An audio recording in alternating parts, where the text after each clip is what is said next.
Adventures in time and space, told in future tense. Dimension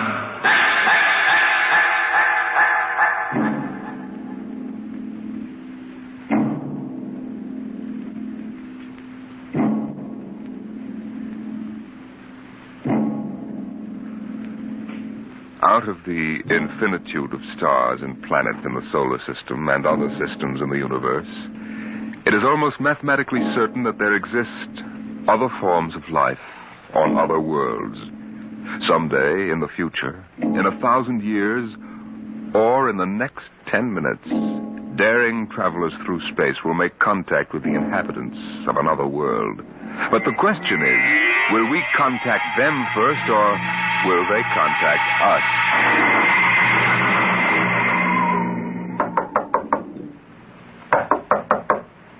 Come in. This is Broderick's private detective agency. Check. My name is Graffius of Springfield. I would like to see Mr. Broderick. Check. What is it, Dolan? There's a guy outside. What kind of a guy? Oh, a great big guy with a big shining head and thick glasses like the bottoms of Coca-Cola bottles. And he looks like a professor or something. What I mean is, does he look like a client or a bill collector? He didn't say. Okay, Iron Man. Send him in. Check. Mr. Graffius, Mr. Broderick will see you. Thank you. Mr. Broderick? In the flesh. Okay, Iron Man. Step outside. Check. If you need me, I'll be outside. You'll have to excuse Mr. Dolan. He's a very useful man if you happen to want a house moved or somebody's head unscrewed from their shoulders. His reflexes aren't too good. He's what you might call under-organized. I suspected as much. All right, Mr. Graffius. Let's get down to business. Precisely. I would like your assistance in helping me locate something here in New York City. Just what are you trying to locate, Mr. Graffius? The Martian Embassy. Would you say that again very slowly? I came to New York to locate the Martian Embassy. Martian? Like in Buck Rogers? Precisely. Agents of the government of the planet of Mars. Dolan! What's the trouble, boss? Throw him out. He's a crackpot. Of course, if you wish me to leave, I will leave. But before I go, you might examine this. You'll find it quite authentic. Holy mackerel. A 5th-century note. Let me see that. Sit down, Mr. Graffius. Sit down. Make yourself comfortable. Dolan, get Mr. Graffius a light. Check. Okay, Mr. Graffius.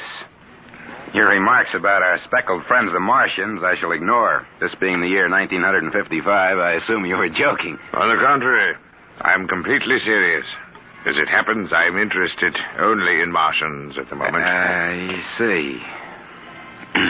Okay, shoot. It occurred to me in the course of my studies that we Earth people cannot possibly be the only intelligent form of life in the universe. Out of the infinitude of stars and planets, there must definitely, mathematically, be others.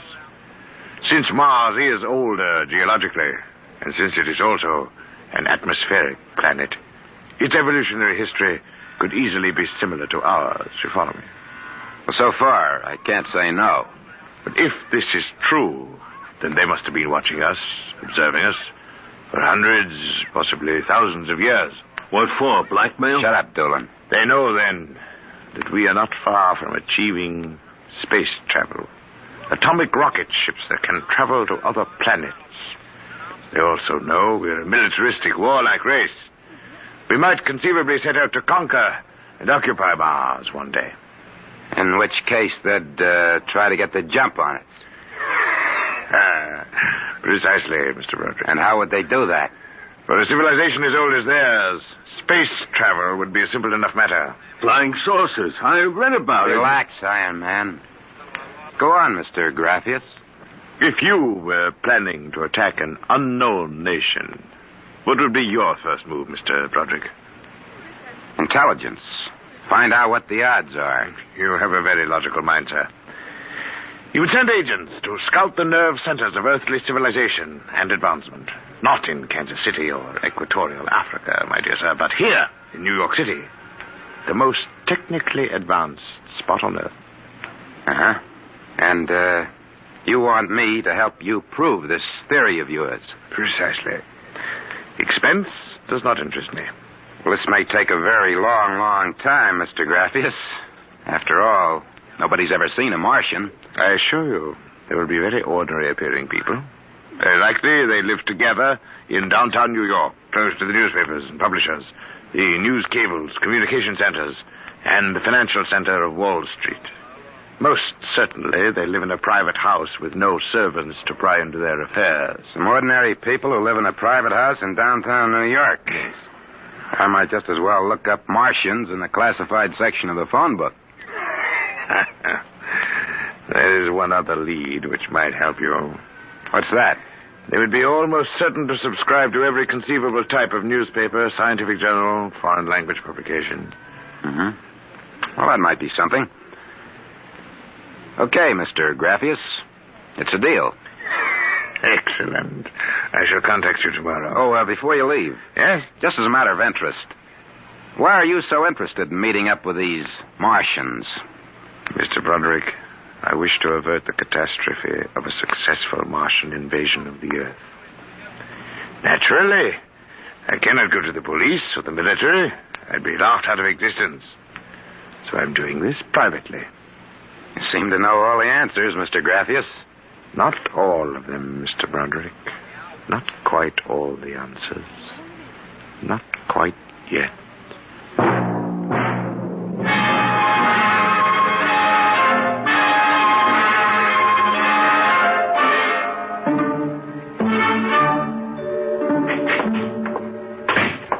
Boss, here's a private address. Takes everything from Pick magazine to the Manchester Guardian.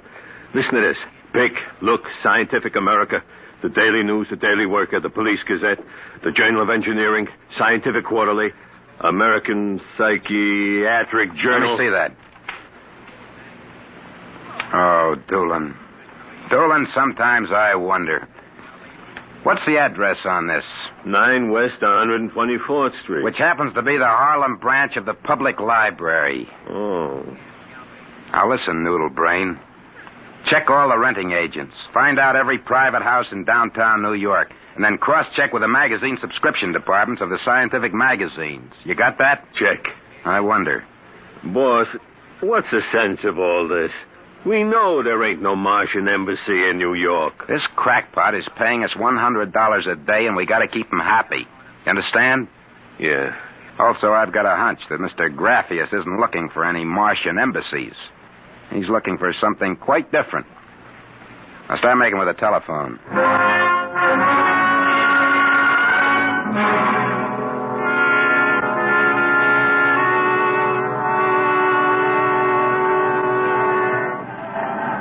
Which house is it, Doolin? Right down there. Number 108. Did you find out anything? Not a thing. I've been watching the place for a week now. Nobody comes out. Nobody goes in. I asked around. Nobody knows nothing. You ain't been blabbing around the neighborhood that we're looking for the Martian embassy, have you? Boss, I'm stupid. But I ain't that stupid. Who'd you talk to? I struck up what you might call a casual acquaintanceship with those two girls standing with the baby carriages up the street. The cute one is real cute. Now, look, Doolin, don't try to do anything intelligent. Just keep walking up and down. See? Check. I'm going back to the office to meet Graffius. See you later, boss.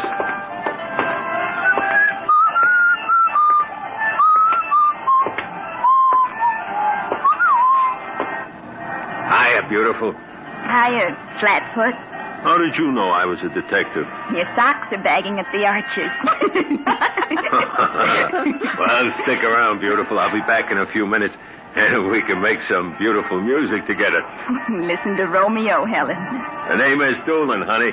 Iron Man Doolin. Your line is getting rusty, Iron Man. What do you want to fool around with him for? He reminds me of my husband. Just a big, good-natured slob.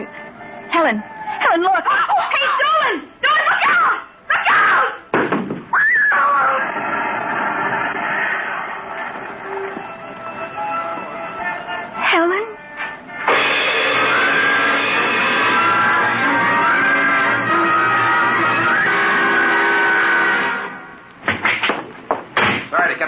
Mr. Graffius. Not at all. Doolin found a house down in Greenwich Village, privately rented. Number 108 Conklin Street. Nobody seems to know anything about who lives there, except that they subscribe to every paper and scientific journal put out. And also they have a peculiar antenna on the roof. You don't suppose your Mr. Doolin will try to get inside the house? No, he knows better. Mr. Broderick, I assure you, if that place is the Martian embassy... Doolin can take care of himself. Still, I wish you had informed me before. Well, that's probably him reporting back now. Excuse me. Hello. Yeah, speaking. Doolin? Yeah, he works. What? Oh, no. No, I can't think of any.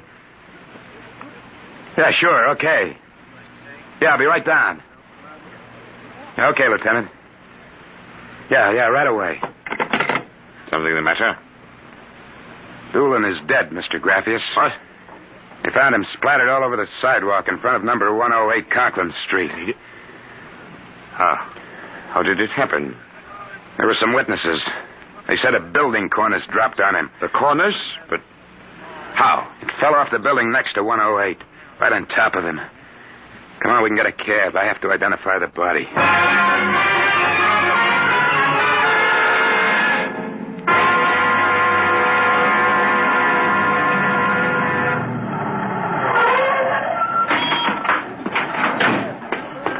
Lieutenant, I'm Broderick. Oh, well, there's your boy, Broderick. Not very pretty. Oh, Mother in heaven. That's a 1,000-pound hunk of concrete. Where did it come from? Dropped off the roof of 106. Anybody see it? Yes, a couple of maids pushing baby carriages. One was so shaken we had to send her to the hospital. The other one is hysterical, but she can talk. Can't seem to get any sense out of her, though. Do you mind if I talk to her? Not at all. I'll be back in a minute, Graffius. I'll wait here. She's standing right over there with the patrolman on the beat. Hanson. Yes, sir? This guy wants a few questions with the girl. Please, I told you what I saw. How many times I gotta tell you? Yes, the dead man was a personal friend of mine. Would you tell me what happened, please?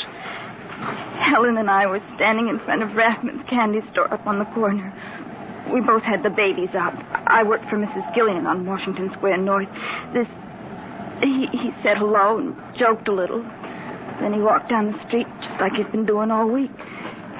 Hadn't taken more than a few steps when... Please, miss.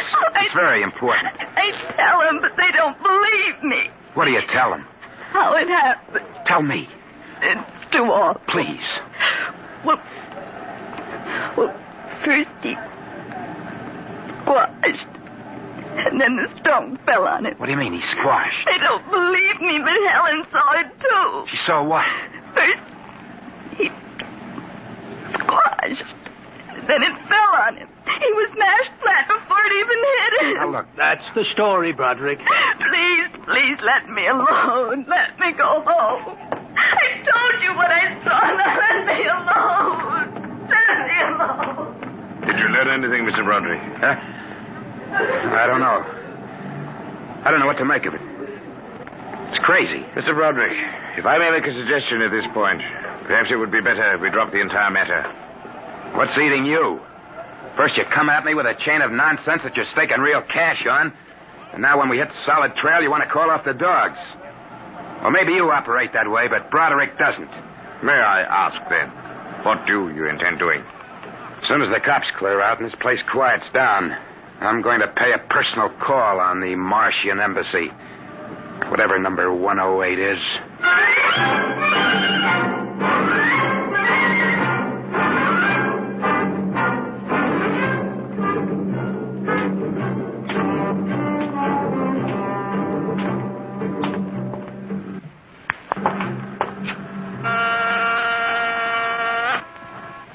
Whatever you are, open that door. Got 2 heads or 10 fingers, and I'll drill you like a platoon of rookies. Yes? Oh. Well, young man. Excuse me, ma'am. Is the lady of the house at home? I'm the lady of the house. Well, my name is Broderick. I represent the Manhattan Child Adoption Center. We're soliciting funds and clothing for stranded and unadopted children. I wondered if... Oh, won't you come inside? Well, we don't Oh, usually... nonsense. I'm old enough to be your grandmother. Besides, my son, Lauren, is working at home. Your son? He's a bibliographer. He writes summaries of articles and books from scientific journals and publications for libraries and universities. I see. Well, sit down, Mr. Broderick. We get so few calls, and I do like to visit.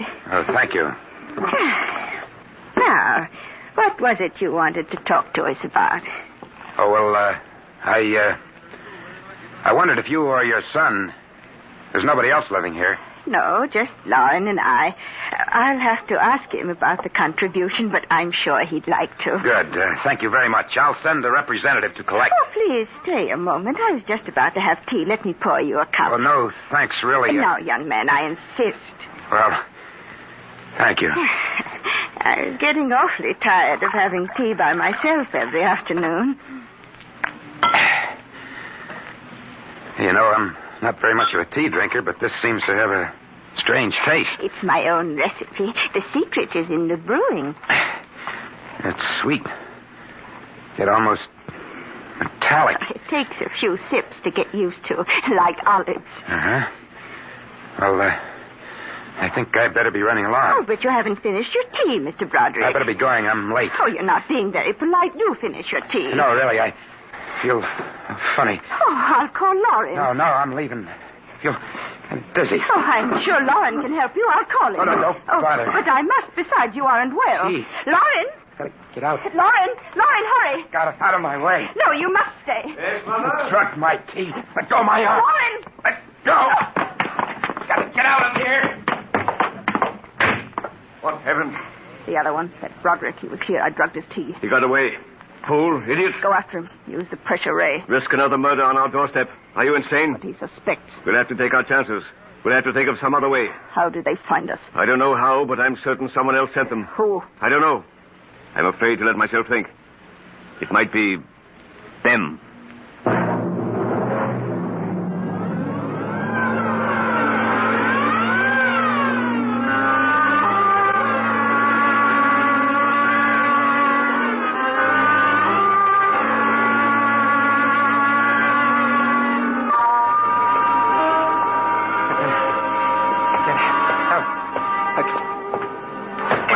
Watch where you're going, you drunken fool. Please, Get away from me. Stay away from me. Look out. Miss, please. Let go of me.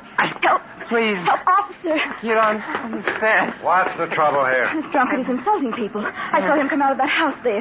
108? That's the one. He bumped into a gentleman, and then he pulled at my arm. All right, miss. I'll take care of it.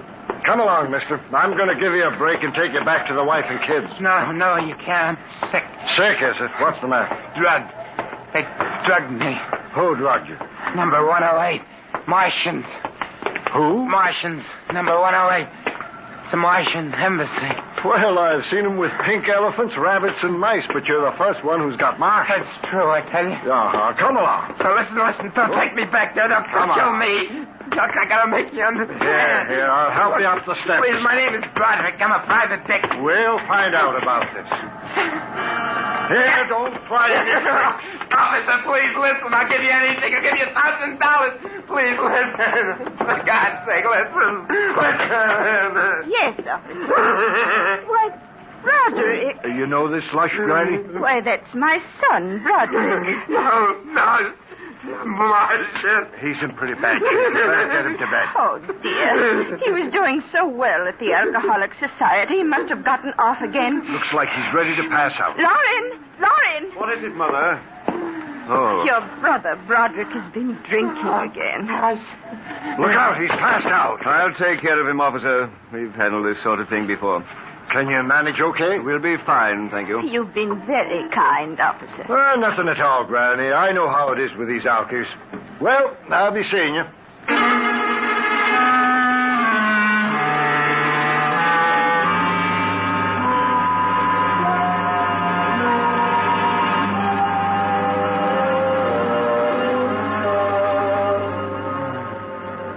Martian embassy.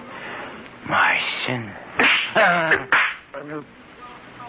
Oh, my head. Mr. Broderick is regaining consciousness, Mother. What happened? Oh, I can't get up. Do not struggle, Mr. Broderick. It'll be impossible for you to rise from that chair. The pressure from this ray will keep you there. Ray? What? Who are you? You've already guessed, Mr. Broderick. You mean this really is the... Martian Embassy, yes. You have the honor to be the first prisoner of the Imperial Government of Mars. First prisoner? Yes. After the invasion, of course, you will all be our prisoners. Hey, look. What sort of a business is this? No business, Mr. Broderick. As your people will soon find out. Our preparations for invasion are nearly completed now. As soon as we give the signal, our armed forces will launch a surprise attack. And then the Earth will be ours. You're crazy. Not half as mad as you, Mr. Broderick, to come muddling so foolishly into our affairs. That was a fatal mistake. So Doolan's death was no accident, then? Assuredly not. We found it necessary to use a pressure ray on your friend. The block of concrete was an afterthought. We thought it might help to avert suspicion. All right. What happens now? If you cooperate, you can look forward to a quick, painless death like your friend, Mr. Doolan. If not? This pressure ray has many delicate adjustments. It can move a pin, or it can crush a boulder. Let me demonstrate.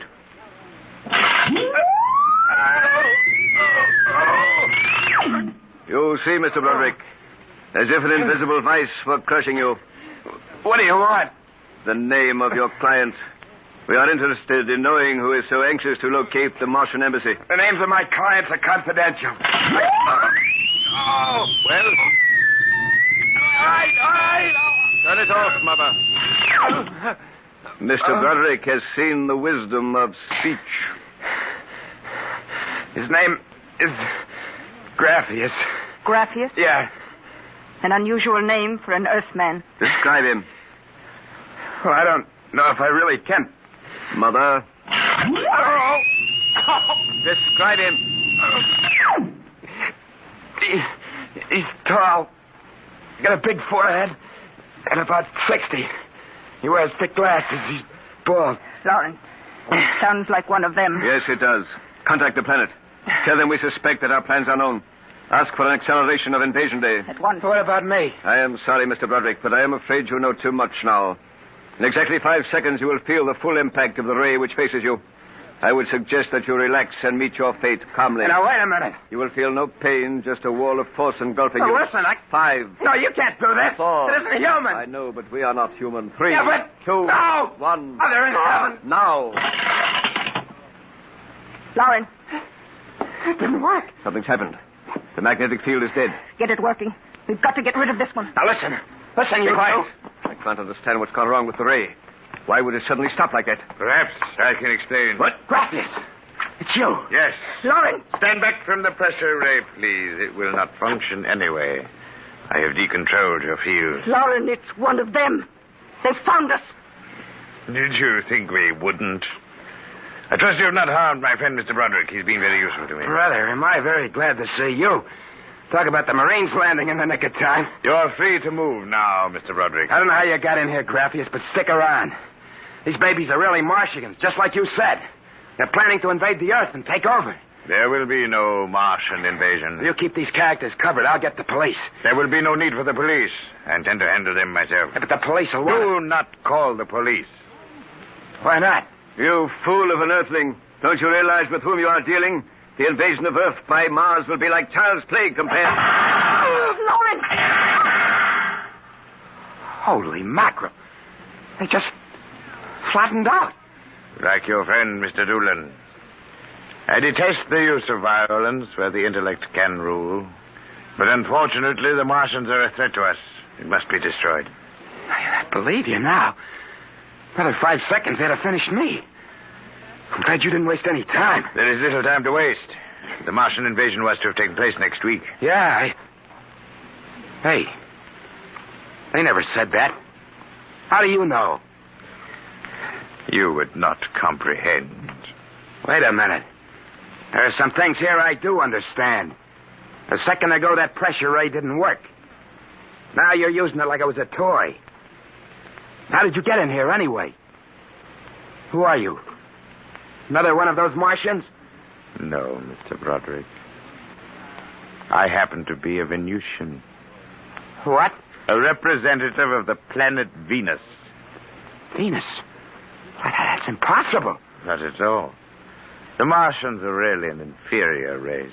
We Venusians are much farther advanced. As much as we are over you, Mr. Broderick. The Martians would simply have conquered and enslaved your people. We Venusians felt compelled to exterminate you completely. That's impossible. Oh, no. Now that we have disposed of the Martian threat, what is there to stop us? Our invasion begins tomorrow at noon. By nightfall, the Earth will be ours. Mother in heaven. I'm completely cuckoo. Oh, well, this is really on the level. You needn't edge toward the door, Mr. Broderick. You're thinking of running for help, aren't you now? I can read your thoughts quite clearly. Suppose you're going to knock me off like our Martian friends. On the contrary. Go ahead. Leave? Why not? Why don't you try it, Mr. Broderick? Because the minute I turn my back, you're going to let me have it. Suppose you try it and see. I've no interest in stopping you. Go ahead.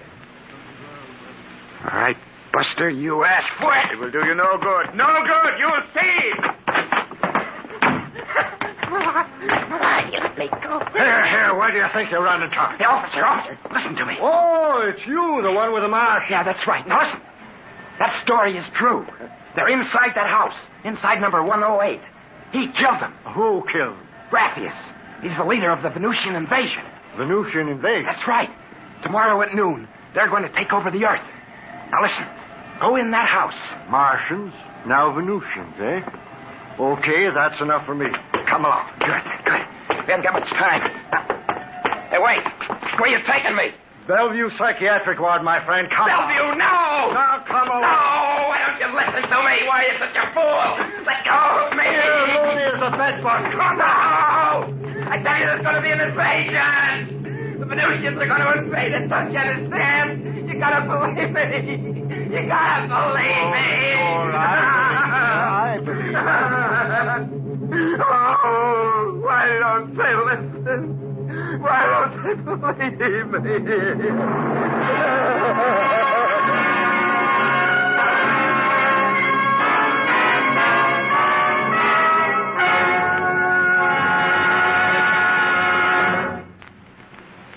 You have just heard another adventure into the unknown world of the future. The world of Dimension X.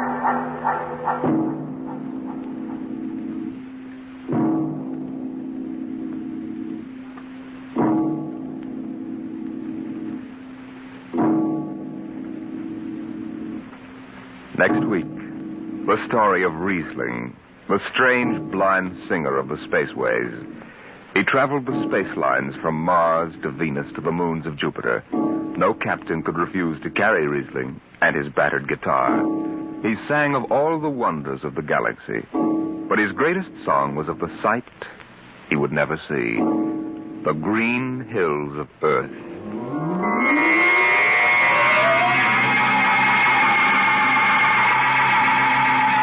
Tonight, Dimension X has presented The Embassy, a story by Donald A. Wollheim, as adapted for radio by George Lefferts. Joseph Julian was heard as Broderick, Barry Kroger as Graphius. Your narrator was Norman Rose. Music by Albert Berman, engineer Don Abbott. Dimension X is produced by Van Woodward and directed by Edward King.